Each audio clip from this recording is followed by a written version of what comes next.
तो दोस्तों हेलो, आपका स्वागत है मैगी शो चैनल में। तो आज मैं आपके लिए फिर से एक प्यारी सी इंटरेस्टिंग सी लव स्टोरी लेके आई हूँ। इस कहानी में हमारी हीरोइन का नाम निंगनिंग होता है और वो आज इतनी दुखी इसलिए होती है क्योंकि वो जिस आदमी को पसंद किया करती थी वही आदमी उसको धोखा देके उसकी बेस्ट फ्रेंड टीना के साथ शादी कर रहा होता है। इधर हमारी हीरोइन ने अपना पैसा, प्रॉपर्टी, सब कुछ उस आदमी के ऊपर लुटा दिया होता है एंड उसका वही जो बॉयफ्रेंड होता है यूजी, वो शादी कर रहा होता है टीना से। ये चीज़ देख के उसे बहुत ज़्यादा रोना आ रहा होता है एंड वो अपने घर की छत पे खड़ी होती है, बालकनी पे। इधर जो उसकी फ्रेंड टीना देखती है कि वो छत पे खड़ी हुई है तो जानबूझ के उसे जलाने के लिए और भी उसे बेइज्जत करने के लिए निंगनिंग को फ़ोन कर देती है, जहाँ पे टीना बात कर रही होती है अपने फियांसी से और पूछती है कि तुम्हें कौन पसंद है, मैं या वो। जहाँ पे उसका फियांसी यूजी बोलता है ऑफकोर्स मुझे टीना तुम पसंद हो, तुम ही मेरी लायक हो, मैं सिर्फ तुम्ही को ही प्यार करता हूँ। और वो इसके बाद अपनी गर्लफ्रेंड टीना को डायमंड की रिंग भी देता है। सभी फ्रेंड्स बोल रही होती हाँ यार निंगनिंग तो तुम दोनों के लिए बीच में आ रही थी, तुम दोनों एक दूसरे के लिए बने हो टीना और यूजी। जब हमारी हीरोइन निंगनिंग अपने बारे में इतनी बुरी बुरी बातें सुनती है तो उसे रोना आ रहा होता है क्योंकि उसने यूजी को बहुत सारा पैसा दिया था और आज वो जिस मुकाम पे खड़ा था उसमें निंगनिंग का बहुत ज़्यादा हाथ था।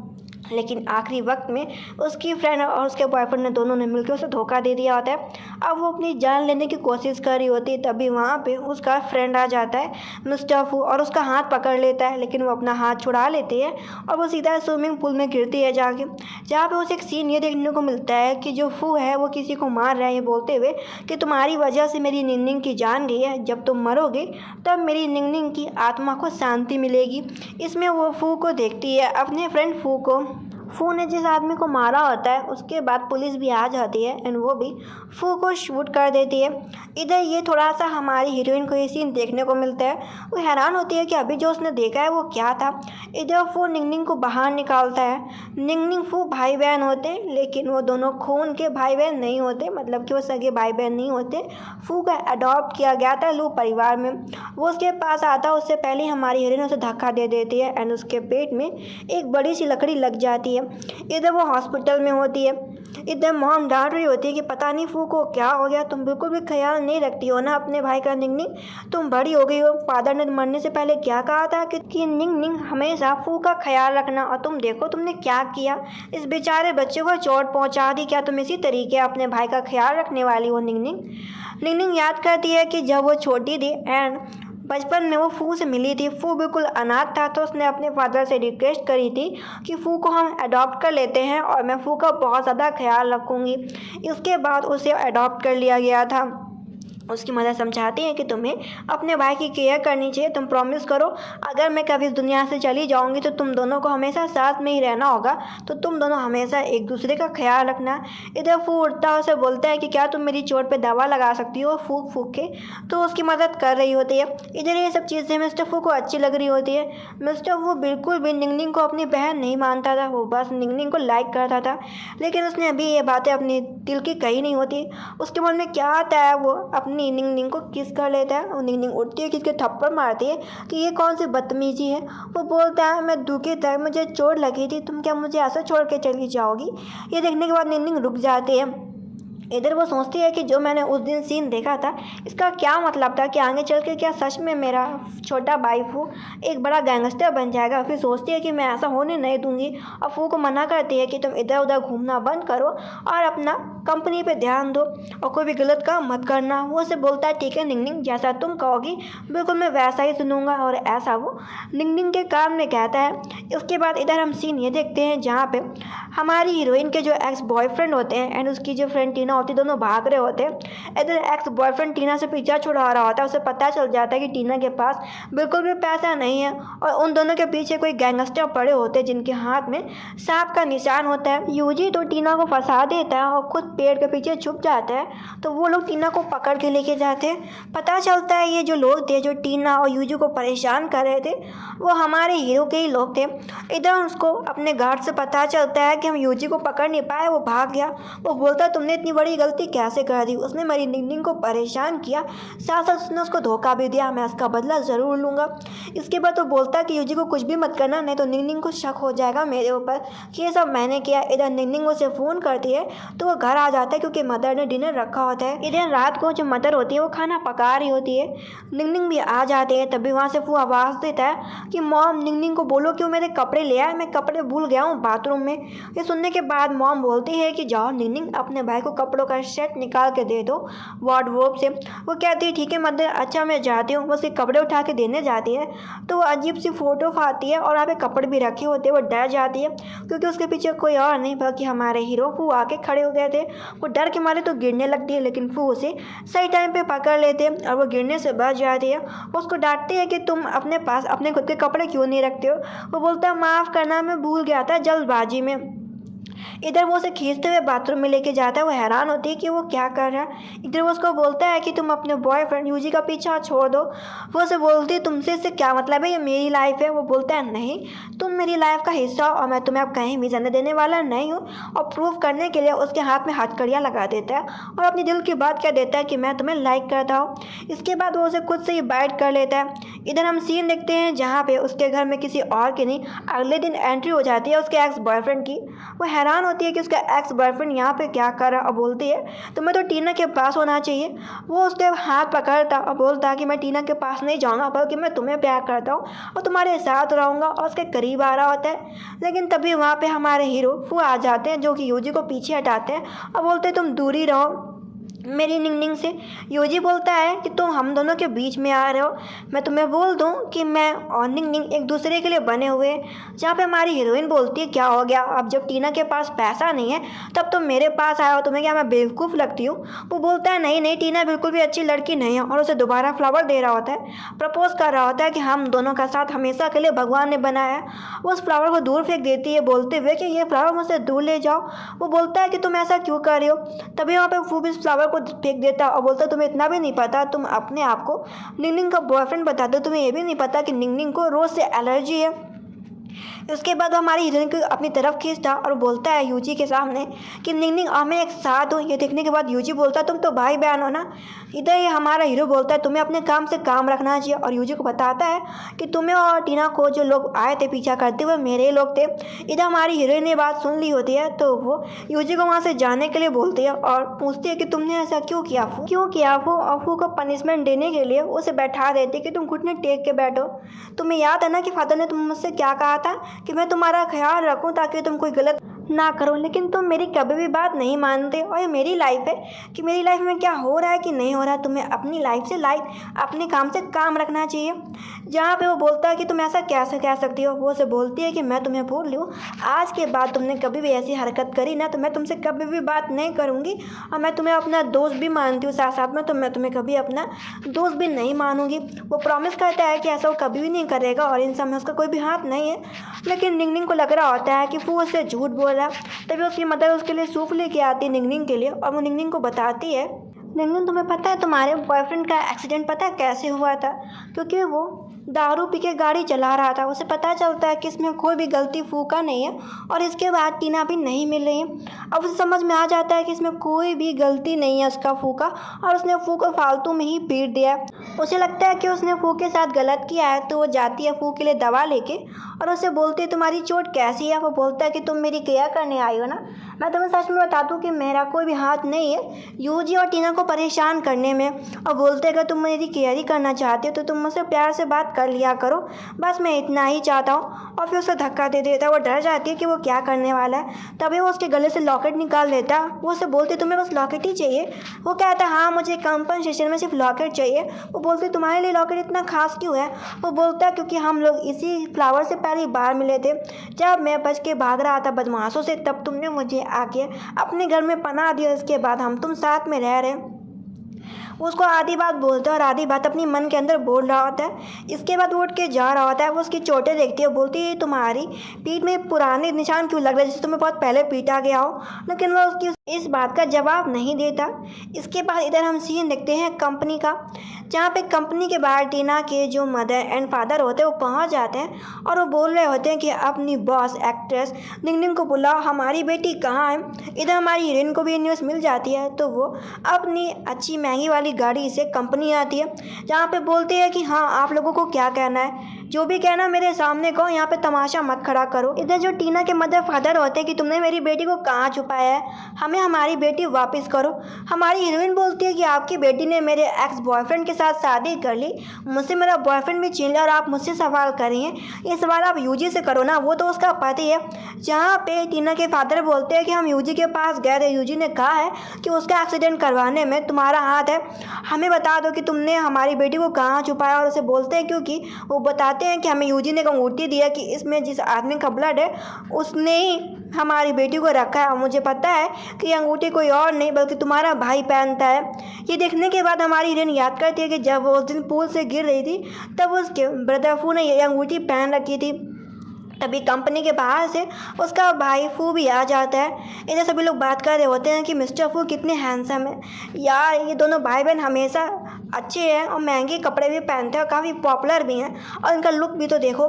इधर फू आके बोलता है निंगनिंग तुम चिंता मत करो, मैं इस मैटर को सॉल्व कर लूँगा।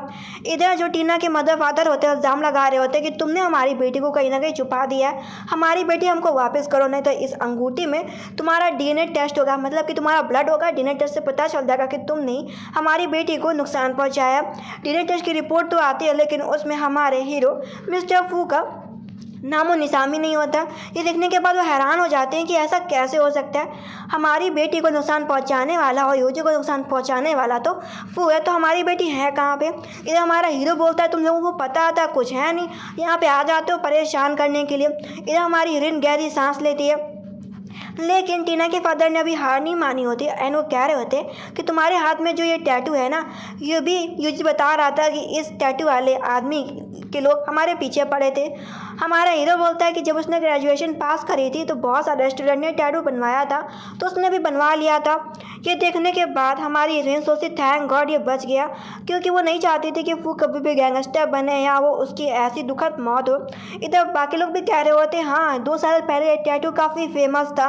इधर सभी लोग अंदाज़ा लगा रहे होते हैं इसका मतलब है टीना के जो मदर फादर है वो तो बस फालतू में ही लू परिवार के ऊपर घटिया इल्ज़ाम लगा रहे। इधर हमारा हीरो फू मना करता है कि आज के बाद तुमने कभी मेरी लू निंगनिंग को परेशान किया ना तो मैं तुम्हें छोड़ने नहीं वाला, चुपचाप यहाँ से चले जाओ। इसके बाद इधर हम सीन देखते हैं जहाँ पे वो अपनी मदर से मिलने के लिए घर जाती है तो उसको पता चलता है कि आज उनके यहाँ एक बॉडीगार्ड आया था। वो बोल रहा था कि वो हमारे घर में बॉडीगार्ड का काम करता है और उसके हाथ में एक अजीब सा टैटू था। इसके बाद उसकी मदर से फ़ोटो दिखाती है कि ये रहा वो आदमी।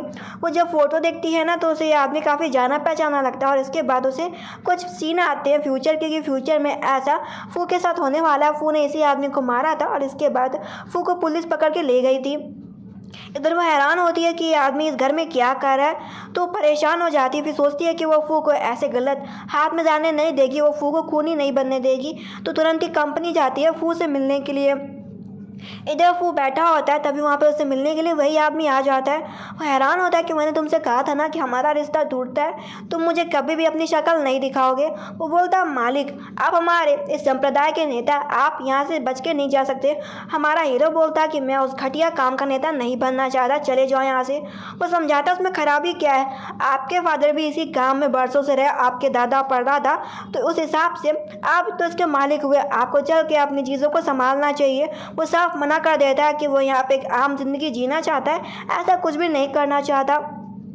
तो ये इस आदमी का नाम डॉन होता है। डॉन वहाँ पे एक फ़ोटो पकड़ के देखता है और वो फ़ोटो निंगनिंग का होता है। मिस्टर फू भड़क जाता है कि तुम्हारी हिम्मत कैसे हो गई, अगर तुमने मेरी निंगनिंग को थोड़ा सा भी नुकसान पहुँचाया है ना डॉन तो मैं छोड़ूंगा नहीं। डॉन में चाकू निकाल लेता है एंड दोनों के बीच में एक फाइट हो जाती है। इधर डॉन को गोली लगती है एंड हमारे हीरो का हाथ कट जाता है, थोड़ा सा कट लग जाता है। इधर वहाँ पे निंगनिंग आ रही होती है तो डॉन नाम का आदमी खिड़की से कूद के भाग जाता है। इधर हमारा हीरो भी जल्दी से चेयर पर बैठ जाता है। इधर वो से बोलती है तुम ठीक हो ना, और फिर उससे पूछती है कि मेरा फ़ोटो कैसे टूट गया। असिस्टेंट बातें बना देता है कि शायद हवा चली होगी और ये फ़ोटो फ्रेम गिर गया होगा तो टूट गया होगा। इसी बात पे हमारा हीरो भी हाँ बोलता है, निंगनिंग तुम कुछ ज़्यादा सोच रही हो। निंगनिंग उसे फ़ोटो दिखाती है कि ये आदमी हमारे घर पे आया था, क्या तुम इस आदमी को जानते हो। वो साफ मना कर देता है कि नहीं नहीं, मैं इस आदमी को बिल्कुल भी नहीं जानता। निंगनिंग सोचती है कि अच्छा ये इस आदमी को नहीं जानता, अगर ये इस आदमी के साथ कभी भी जुड़ गया तो पक्का इसकी ज़िंदगी ख़राब हो जाएगी, तो मैं ऐसा कभी होने नहीं दूंगी। इधर मिस्टर फू सोच रहा होता है इस डॉन की इतनी हिम्मत कि ये मेरे घर तक भी पहुंचा है, मैं इसे नहीं छोड़ूंगा। इधर इन दोनों को डॉन देख रहा होता है, वो समझ जाता है कि जब तक ये लड़की हमारे बॉस की ज़िंदगी में रहेगी तब तक बॉस उस जगह को नहीं अपनाएंगे हमारे सेक्ट को, तो हमें इस लड़की को हटाना होगा। और वो निशाना बना लेते हैं यूजी को। इधर हम यूजी को देखते हैं जो कि कंपनी में घुसने की कोशिश कर रहा होता है कि मुझे बात करनी है निंगनिंग से, जहाँ पे हमारे हीरो फू का असिस्टेंट बोल रहा होता है कि देखो हमारे बॉस ने कहा है कि यहाँ पे हर कोई जा सकता है लेकिन सिर्फ आपको छोड़ के, इस बात को आप जान लीजिए मिस्टर यूजी। इधर हमारी हीरोइन कंपनी के कॉन्ट्रैक्ट के बारे में बात कर रही होती है, जहाँ पे असिस्टेंट बताता है कि हमने सभी लोगों के साथ अपना नया कॉन्ट्रैक्ट चालू कर दिया है, लेकिन पुराने कॉन्ट्रैक्ट में अभी भी यूजी है, हमें उसे साइन करवाना चाहिए ताकि वो इस कॉन्ट्रैक्ट को इन कर दे और हम लोग नए लोग ढूंढे। इधर उसे यूजी का फ़ोन आ जाता है कि मैं तुमसे माफ़ी मांगना चाहता हूँ और मैं एक नया कॉन्ट्रैक्ट करना चाहता हूँ काम करने के लिए। वैसे भी हम तुम एक ही लाइन में हैं, एक्ट्रेस की लाइन में, एक्टर की लाइन में। वो कहती है ठीक है। वो उसे बोलता है कि घर आके डॉक्यूमेंट ले लो, तुम डरो मत, तुम अपने साथ फू को भी ले आना इस चीज़ के लिए। वो तुरंत ही तैयार हो जाती है एंड वो यूजी के घर में पहुंच जाती है। यूजी बोलता है कि मैं माफ़ी मांगता हूँ और मैं इस पुराने कॉन्ट्रैक्ट को ख़त्म करके तुम्हारी कंपनी के साथ मैं नया काम करूँगा, कम से कम मैं थोड़ी बहुत तो अपनी गलतियाँ सुधार सकता हूँ। इधर वो बोलता है कि रुको मैं डॉक्यूमेंट की फ़ाइल लेके आता हूँ, और मन के अंदर उसके दिमाग में एक अलग ही प्लान चल रहा होता है। वो जानबूझ के उस फाइल को इतनी ज़ोर से फेंकता है कि उसके ऊपर गिलास का पानी गिर जाता है। ये देख के हमारे हीरो को गुस्सा आता है, फूको कि तुमने जानबूझ के किया ना। इधर यूजी के मन में चल रहा होता है क्योंकि मैंने इस पानी में पहले से दवा मिला रखी थी और ये पानी फूजी के हाथ में गिर गया है और फूजी के हाथ में गिरने से उसे नशा अपने आप चढ़ जाएगा। ऐसी नशीली दवा किसी और ने नहीं बल्कि हमारे हीरो के सेक्ट के लोगों ने दी थी उसे, मतलब कि डॉन नाम के बंदे ने। और इधर वो जो यूजी होता है दरवाज़ा लॉक कर देता है और खिड़की के बाहर खड़ा होता है कि मैं इन दोनों की फ़ोटो खींचूंगा और इन सभी फ़ोटो को वायरल कर दूंगा, इनकी खूब बेइज्जती कराऊंगा। इधर हमारी हीरोइन पूछ रही होती फू जी तुम्हें क्या हो गया, मतलब फू तुम्हें क्या हो गया, तुम ठीक हो ना। फू उसके करीब आ रहा होता है। इधर इन चीज़ों का फ़ोटो जो यूजी होता है क्लिक कर रहा होता है। हमारी हीरोइन समझ नहीं पाती कि ये क्या हुआ, दरवाज़ा खोलने की कोशिश करते उसे पता चलता है कि दरवाज़ा किसी ने बाहर से लॉक कर दिया। इधर हमारे हीरो के ऊपर दवा असर कर रही होती है। इधर वो क्या करता है, वहाँ पे बर्फ़ रखी होती है, पानी रखा होता है, तो बर्फ़ को अपने ऊपर उड़ेल लेता है और उस पानी वाले बाथ टब में बैठ जाता है ताकि उसे थोड़ा शांति मिल सके। वो अपना हाथ भी कट कर लेता है और अपने आप को अपने हाथ पर बांध लेता है रस्सियों से ताकि वो निंगनिंग को बिल्कुल भी हर्ट ना कर पाए। इधर फू को समझ में आ जाता है कि इन सब में यूजी का ही हाथ है, लेकिन निंगनिंग परेशान हो रही होती है कि तुम ठीक हो ना फू। फू उसे बोलता है तुम मुझसे दूर हो। इधर निंगनिंग बोल रही होती है यूजी तुमने बहुत ही घटिया चाल चली है, मुझे लगा था कि मैं तुमको साथ एक मौका दे भी सकती हूँ, लेकिन अब मैं समझ गई हूँ तुम मौका देने वाले लोग बिल्कुल भी नहीं हो। वो कहता है हाँ माफ़ करना, मैं ऐसा बिल्कुल भी नहीं, क्योंकि मुझे सिर्फ पैसा चाहिए।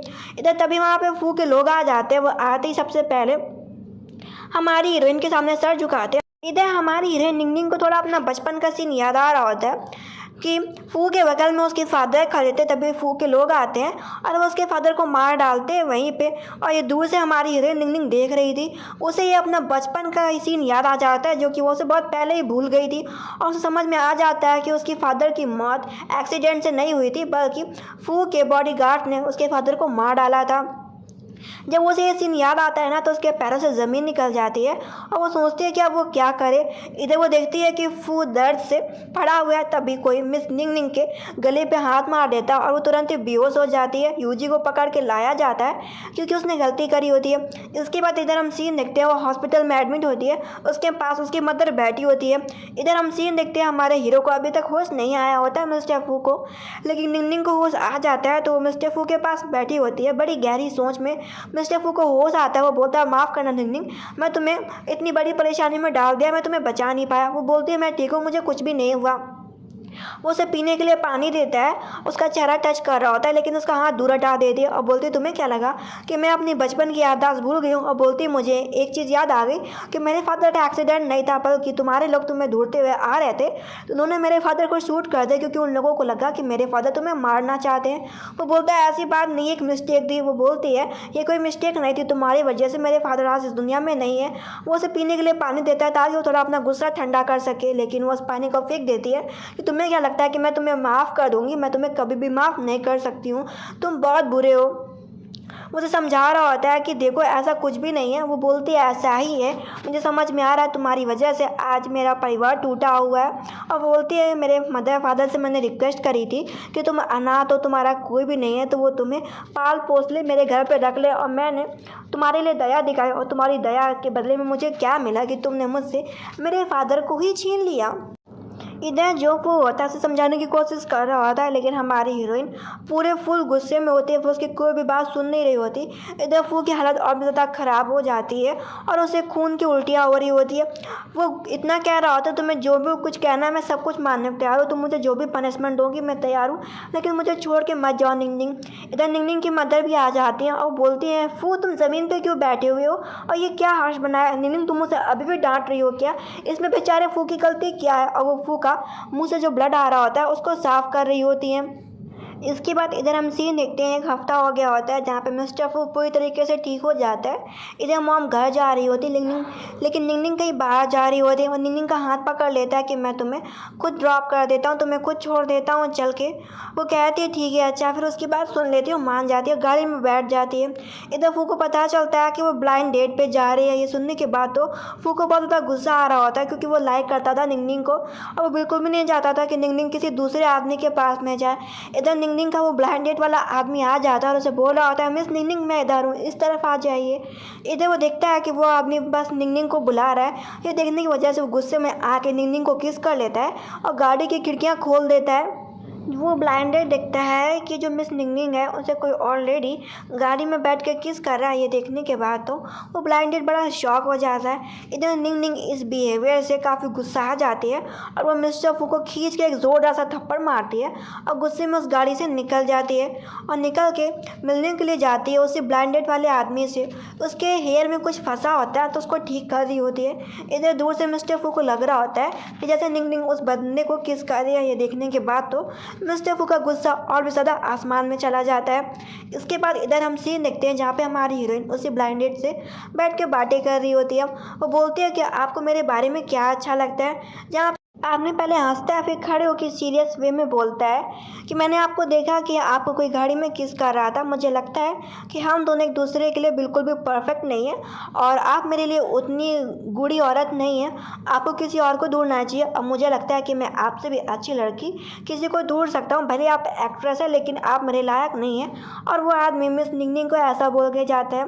निंगनिंग तो उसकी बातें सुनने के बाद हैरान हो जाती है। जब यहाँ बारिश चालू हो जाती है तो वो देखती है उसके पीछे कोई और नहीं, फू खड़ा हुआ हो। फू को चिल्ला रही होती है कि तुम्हारी वजह से ब्लाइंड डेट मेरी ख़राब होगी। उसने मुझे बोला कि मेरे अंदर अच्छे गुण बिल्कुल भी नहीं है, सब तुम्हारी वजह से हो रहा। फू उसकी बात पूरी करता है और उसे समझाने की कोशिश करता है लेकिन जो निंगनिंग होती काफ़ी गुस्से में होती है और वहाँ से उसे लड़के चली जाती है। इन दोनों को दूर से डॉन देख रहा होता है। इधर हमारे हीरो ने यूजी को पकड़वा लिया होता है कि तुम मुझे साफ साफ बात बता दो कि ये तुम्हारे पास दवा कहाँ से आई, तभी मैं तुम्हें जाने देने वाला हूँ। लेकिन यूजी इन बातों को बिल्कुल भी बता नहीं रहा होता। इधर हमारा हीरो बोलता तुम्हें क्या लगता है कि मैं तुम्हारे साथ मजाक खेलने वाला हूँ? बिल्कुल भी नहीं, मेरे पास इतना समय नहीं कि मैं तुम पर अपना कीमती समय बर्बाद करूँ। इधर जो यूजी होता है निंगनिंग के बारे में काफ़ी बुरी बुरी बातें बोलता है कि मैंने निंगनिंग को यूज़ करके छोड़ दिया, अब तुम जो चाहो उसके साथ कर सकते हो।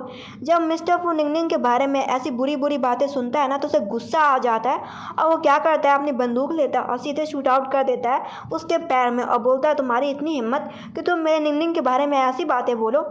इसके बाद उसे पता होता है कि ये नशीली दवा कहाँ से आई और वो निशाना लगाता है डॉन की फ़ोटो पे और बोलता है मैं तुम्हें सबक सिखाऊंगा। इसके बाद इधर हम सीन देखते हैं जहाँ पे हमारे हीरोइन के मॉम के घर में उसके अंकल आ जाते हैं और वो आते बोल रहे होते हैं हमें पैसे दो। जहाँ पे जो अंकल आंट होते हैं वो इल्ज़ाम लगा रहे होते हैं कि तुमने तो प्रॉपर्टी में पूरा हिस्सा पा लिया। निंगनिंग के अंकल तो उसकी मॉम को थप्पड़ भी मार देते हैं कि तुम बेकार औरत। तब भी वहाँ पे हमारी हीरोइन आ जाती है कि ये कौन सी बदतमीज़ी अंकल, आप मेरी मॉम को थप्पड़ क्यों लगा रहे हैं? बोलती है कि कुछ ज़्यादा ही आप लोग ऐसी हरकत कर रहे हैं। इधर चाची बोलती तो माँ बेटी ने सारा पैसा खाते जा रहे हो, हमें बोल रही हो। जहाँ पे उसकी माँ बताती है कि तुम्हारे अंकल और आंट चाचा चाची तुमसे पैसे मांगने के लिए आए, हमने इन्हें पिछले हफ्ते में 2 करोड़ रुपए दिए थे, तब भी ये हमसे पैसे मांग रहे हैं। हमारी हीरोइन बोलती 2 करोड़ रुपए इतने पैसे कम भी नहीं होते, तुम लोगों ने पैसे एक हफ्ता भी नहीं चलाया। इधर जो अंकल आंट की डॉटर होती है वो तो निंगनिंग के ऊपर इल्ज़ाम लगा रही होती है कि निंगनिंग का उसके खुद के सगे भाई से अफेयर चल रहा है, वो कितनी घटिया औरत है। मॉम बोलती तुम्हारी इतनी हिम्मत कि तुम मेरी बेटी के बारे में ऐसा बोल रही हो, तुम्हें थोड़ी शर्म आनी चाहिए। तब वहाँ पे अंकल बोलने लगते तो इससे क्या ही फ़र्क पड़ता है, वो दोनों साथ में रहते हैं, साथ में कंपनी जाते हैं, हमें क्या पता, अगर वो कुछ करते भी होंगे तो तुम हमें कौन सा बता दोगी, तुम तो एक गैर जिम्मेदार औरत हो। वो निंगनिंग की माँ के बारे में काफ़ी कुछ बोल देते हैं। ये देखने के बाद निंगनिंग को गुस्सा आता है, वो खींच के अंकल आंट की डॉटर को थप्पड़ मार देती है कि चाचा चाची आपकी बेटी कुछ ज़्यादा ही बोल रही है। अंकल बोलते तुम्हारी इतनी हिम्मत कि तुमने हमारे सामने हमारी बेटी को पीटा, और वो पीटने जा रहे होते हैं निंगनिंग और उसकी माँ को। तब यहाँ पे हमारे हीरो फू की एंट्री होती है, जो कि बीच में आ जाता है और वो उस बॉटल को वहीं तोड़ देता है, एक और बॉटल उठाता है और अंकल के सर में दे मारता है कि आपको अपना गिफ्ट वापस लेना चाहिए अंकल। इधर जो अंकल की डॉटर होती है बोलते ये कौन सी बात हुई निंगनिंग, तुम अपने बॉयफ्रेंड से हमारे फादर को पिटवा रही हो, तुम बहुत ज़्यादा गलत कर रही हो, मैं तुम्हें बिल्कुल भी नहीं छोड़ूंगी, मैं ग्रैंडफादर को बता के रहूँगी कि फू इस खानदान का बेटा बिल्कुल भी नहीं है, ये हमारे लू परिवार का बच्चा नहीं है, बल्कि वो किसी और आदमी का बेटा है जिसके भरोसे तुमने लू परिवार दे रखा है। इधर एम्बुलेंस आती है एंड अंकल आंट जा रहे होते हैं। अंकल बोल के जाते हैं कि कल ग्रैंडफादर का बर्थडे, मैं सबको सच बता दूंगा कि लू परिवार का बेटा फू टिंग नहीं है। इधर हम सीन देखते हैं, मॉम बोलती है अगर क्या होगा, अगर दादाजी को पता चल जाएगा कि फू हमारे खानदान का बच्चा नहीं है तो तुम्हारे छोटे चाचा पूरी संपत्ति हड़प लेंगे, और ये तुम्हारी संपत्ति सब कुछ तुम्हारे फादर ने बड़ी मेहनत से बनाया था, पैसा रुपया कंपनी घर, और तुम्हारे अंकल के हाथ में जाने के बाद ये 1 साल के अंदर सब कुछ ख़त्म हो जाएगा, तो तुम्हें अपने भाई से कुछ बात करनी चाहिए। ये सुनने के बाद वो तुरंत ही फूटिंग के कमरे में चली जाती है बात करने के लिए। फूटिंग बोलता है मुझे पता है कि तुम यहाँ पे किस लिए आए हो, तुम्हें डर लग रहा है कि अंकल कंपनी छीन लेंगे, तुम चिंता मत करो, ऐसा मैं कुछ भी होने नहीं दूंगा, मैं तुम्हारी इतनी मदद करने को तैयार हूँ, क्या तुम मेरे लिए कुछ कर भी नहीं सकती। उसे बोलता है फ्रूट खिलाओ, वो उसे हाथ से फ्रूट खिला रही होती, लेकिन वो बोलता है मुझे माउथ टू माउथ खाना है। वो हैरान होती है, बोलती है कौन सी बकवास है। वो बोलता है तुम्हें पता भैया मैं तुमको कितना लाइक करता हूँ। वो बोलती नहीं मैं तुम्हें अपना भाई मानती हूँ। वो बोलता है कि हम दोनों खून के सगे भाई बहन नहीं है, जैसे जब से मैं तुमसे मिला था तब मैंने सोचा था कि मैं तुमसे ही शादी करूँगा, और तुम्हें पता है जब मैंने तुमको देखा कि तुम ब्लाइंड डेट पे आ रही, तब मुझे कितना दर्द हो रहा था, तब मुझे कितना बुरा लग रहा था कि तुम मुझे छोड़ के किसी और के साथ ब्लाइंड डेट पे जा रही हो, तुम ऐसा कैसे कर सकती हो। निंगनिंग निंगनिंग बोलती है कि तुम गलत समझ रहे हो। वो बोलता है मैं गलत नहीं समझ रहा, तुम सिर्फ मेरी, तुम्हें ये बात समझ लेनी चाहिए, और तुम्हें अंकल आंट बिल्कुल भी परेशान नहीं कर पाएंगे। इसके बाद वो खुद से मिस निंगनिंग को बाइट कर लेता है, किस कर लेता है। निंगनिंग को एक बात रिमाइंड कराता है कि तुम मेरे अलावा किसी और के पास नहीं जा सकती, तुम्हें कुछ भी करना तुम्हारे पास पूरी फ्रीडम है, लेकिन तुम मेरे अलावा किसी को पसंद मत करो, क्योंकि सब तुम्हें धोखा देंगे, वो सब लोग तुम्हारे लिए अच्छे नहीं है, खास करके यूजी। उसे यह बात प्यार से समझा रहा होता है। इसके बाद इधर हम सीन ये देखते हैं जहाँ पे हमारा हीरो फिर से मिलता है किसी और से नहीं बल्कि उसी डॉन से।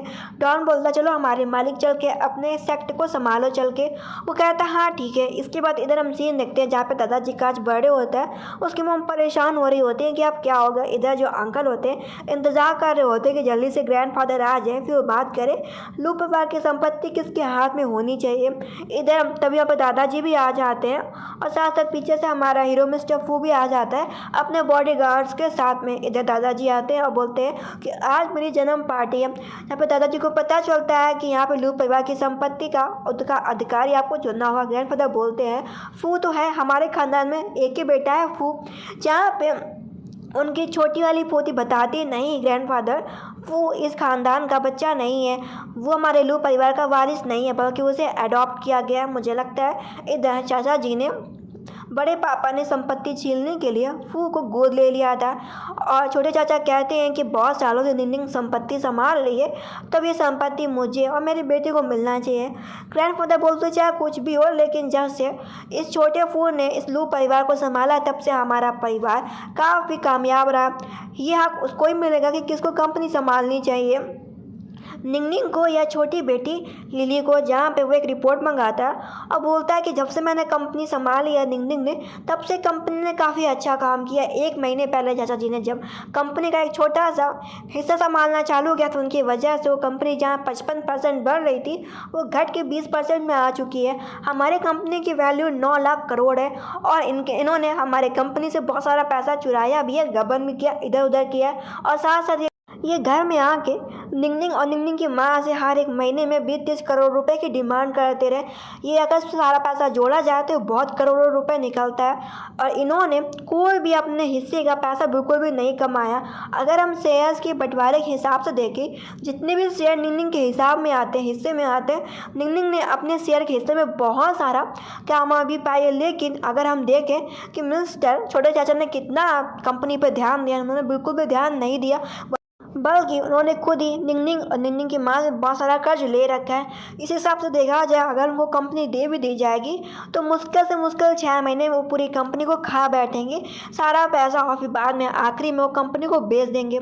इसके बाद एक और सच्चाई खोलता है कि हाँ, मैं मानता हूँ कि मैं लू परिवार का बेटा नहीं हूँ, लेकिन मुझे मिस्टर लू के फादर ने, मतलब कि निंगनिंग के फादर ने मुझे गोद लिया था क्योंकि मेरे पीछे कुछ दुश्मन पड़े थे और निंगनिंग ने मुझे अपना सहारा दिया, अपने साथ ले आई और मेरा ख्याल रखती रही। तो मैं निंगनिंग का हमेशा कर्जदार रहूँगा। निंगनिंग जैसे कोई भी लड़की इस दुनिया में है ही नहीं और मैं मानता हूँ जो अफेयर्स की बातें चल रही वो सच है। मैं निंगनिंग को पसंद करता हूँ, भले निंगनिंग मुझे पसंद नहीं करती। और मैं थैंक यू बोलना चाहता हूँ निंगनिंग की माँ को कि उन्होंने मेरा इतना ख्याल रखा, क्योंकि मेरे बहुत सारे दुश्मन थे, वो मुझे जंगल में ढूंढ रहे थे और वहाँ पर निंगनिंग अपने फैमिली के साथ घूमने आई थी। निंगनिंग ने मुझे देखा, मेरा ख्याल रखा, उसने मुझे दवा दी, डॉक्टर से मेरा इलाज करवाया, मुझे नए कपड़े दिलाए और उसने अपने फादर से रिक्वेस्ट भी करी कि वो मुझे अपने साथ घर में रखे। तब से निंगनिंग के फादर ने मुझे लू परिवार का बेटा बना लिया था। वो बिल्कुल भी भेदभाव नहीं करते थे मेरे साथ में। इस हिसाब से जो निंगनिंग के फादर थे बहुत ज़्यादा अच्छे थे। इधर वो काफ़ी सारी बातें बोल देता है। इसके बाद वहाँ पे छोटे चाचा को पता चलता है कि मिस्टर फू कोई और नहीं बल्कि एक बड़े गैंगस्टर का बेटा है। ये सुनने के बाद तो जो चाचा चाची होते हैं उनके तो होश उड़ जाते हैं। वो जाते जाते निंगनिंग से एक बात बोल के जाता है कि तुम चिंता मत करो, मैं तुम्हारे साथ हमेशा खड़ा रहूँगा और तुम अपना ख्याल रखना। मैंने तुम्हारे लिए कंपनी के शेयर तुम्हारे नाम पे कर दी, तुम्हें कभी उखाड़ नहीं सकता। प्रेसिडेंट की पोस्ट से तभी यहाँ पर डॉन आ जाता है। डॉन वो कहता है मालिक चलो अपने चल के सेक्टर को संभालो चल के। इसके बाद वहाँ से वो चला जाता है और जाते जाते उसे एक लॉकेट पहना के जाता है कि ये फ्लावर वाला लॉकेट हमारे तुम्हारे बीच के एक याददाश्त का एक लॉकेट रहेगा कि हम तुम कैसे मिले थे, जिससे तुम्हें हमेशा याद रहे। इधर वो घर तो आती लेकिन उसे इतनी खुशी नहीं होती, भले उसके पास कंपनी थी लेकिन वो याद कर रही होती है फू को कि फू कितना अच्छा था, उसका ख्याल रखता था। तभी उसे बहुत सारे लेटर्स पढ़ने को मिलते हैं। ये सभी लेटर्स फू ने लिख रखे होते हैं। उसमें पहला लेटर ये होता है कि जब मुझे पता चला था कि मेरा एडमिशन उसी स्कूल में हो रहा है जिस स्कूल में निंगनिंग पढ़ती है, तब मेरे खुशी का ठिकाना नहीं था। एक बार कुछ लड़के निंगनिंग को परेशान कर रहे थे, उसकी बुराई कर रहे थे, तो मैंने उन लड़कों को पीटा भी था। इससे मुझे बहुत ज़्यादा गहरी चोट आई थी। बस अच्छा ये था कि निंगनिंग को ये बात पता नहीं चली थी। इधर हम सीन देखते हैं जहाँ पे मिस्टर फू होता है। डॉन बोल रहा होता है कि बस अब से आप कारोबार काम चालू करो। जब हमारा हीरो बोलता है कैसा कारोबार, और वो शूट कर देता है डॉन को। डॉन बोलता है मालिक आप ये क्या कर रहे हैं। हमारा हीरो बोलता है कि तुम लोग लड़कियों की किडनैपिंग करते हो, लोगों को ब्लैकमेल करते हो, तुम चाहते हो कि मैं ऐसे घटिया काम को आगे बढ़ाऊंगा। बिल्कुल भी नहीं, काम करना है तो अच्छा काम करो। अब बोलता है कि तुमने इस जगह को गंदी कर दिया है तो मैं इस जगह को साफ करूँगा। सबसे पहले मैं तुम्हें हटा रहा हूँ, इस घटिया कामों को मैं बंद कराऊँगा। इधर वो बोलता है कि सही तरीके से भी पैसा कमाया जा सकता है एंड वो डॉन को हमेशा के लिए बंद करा देता है जेल में। इधर हम सीन देखते हैं हमारे हीरो का जो असिस्टेंट होता है, अब वो मिस निंगनिंग का असिस्टेंट बन गया होता है। ऊपर 3 साल हो गए होते हैं। उसको निंगनिंग को उसकी माँ का फ़ोन आता है। मॉम बोलती है कि तुम्हारे फादर अपने बर्थडे के 1 दिन पहले मर गए थे, लेकिन उन्होंने ये गिफ्ट छोड़ा है तुम्हारे लिए। मुझे सफाई करते वक्त ये गिफ्ट मिला है, तुम इसे खोल के देखो कि इस गिफ्ट में क्या है। जहाँ पर वो खोलती है तो उसे एक फ़ोटो देखने को मिलती है एंड ये फ़ोटो उसमें निंगनिंग होती है, फू होता है और साथ में उसके मॉम डैड होते हैं। जहाँ पे एक लेटर लिखा होता है, उस लेटर में ये होता है कि निंग निंग मेरी मौत का ये मत सोचना कि मेरी मौत फू की वजह से हुई है, ऐसा कुछ भी नहीं है। बल्कि असलियत ये है कि मैं अपनी जान इस वजह से मैंने गंवाई क्योंकि मुझे पता था कि जो छोटे चाचा हैं वो तुमसे कभी ना कभी संपत्ति के पीछे लड़ेंगे और मैंने तुम्हारे लिए अपनी जान दे दी है। ये मत सोचना कि फादर ये सब तुम्हारे लिए कर रहा है। मैं चाहता हूँ कि तुम हमेशा खुश रहो। मेरी इस मौत का कोई भी लेना देना फू से बिल्कुल भी नहीं है। तुम फू के साथ हमेशा खुश रहना और फू तुम्हारा हमेशा ख्याल रखेगा। जब भी निंग निंग ये लेटर पढ़ती है ना तो उसे बहुत बुरा लगता है क्योंकि उसने फू को बहुत गलत समझा था। इधर वो फू को सच में प्यार करने लगती है, इधर वो बहुत ज़्यादा दुखी होती है। इधर पूरे 3 साल हो गए होते हैं। इधर फू हमेशा जब भी फू को टाइम मिलता था तो वो गॉड से हमेशा प्रेयर करने के लिए आता था कि निंग निंग हमेशा खुश रहे। आज निंग निंग को उसकी माँ लेके आई होती है कि तुम भी प्रेयर करो, अगर भगवान ने सुन ली तो तुम और फू दोनों वापस मिल जाओगे, हमेशा साथ रहोगे। वैसे भी तुम दोनों कौन से खून के सगे भाई बहन हो, तुम और वो दोनों एक दूसरे को अच्छे से जानते भी हैं। शायद अगर किस्मत में यही लिखा होगा कि तुम दोनों साथ में रहो तो तुम दोनों वापस मिल जाओगे। वो अपनी मॉम के कहने पे पूजा करती है वहाँ पे एंड एक्सीडेंटली वहाँ पे मिस्टर फू भी होता है। फू का बॉडी गार्ड बताता है बस सीखिए वहाँ पे मैडम मिस निंग भी है। इधर दोनों की नज़र एक दूसरे के ऊपर पड़ जाते, दोनों बहुत ज़्यादा खुश होते हैं क्योंकि वो दोनों पूरे 3 साल बाद एक दूसरे से मिल रहे होते हैं। उनकी खुशी का ठिकाना नहीं होता और वो दोनों एक दूसरे को हक कर लेते हैं। तो गाइस ये ड्रामा ख़त्म होता है। अगर अच्छा लगे तो ज़रूर सब्सक्राइब करना, साथ में कमेंट भी कर देना। Thank you.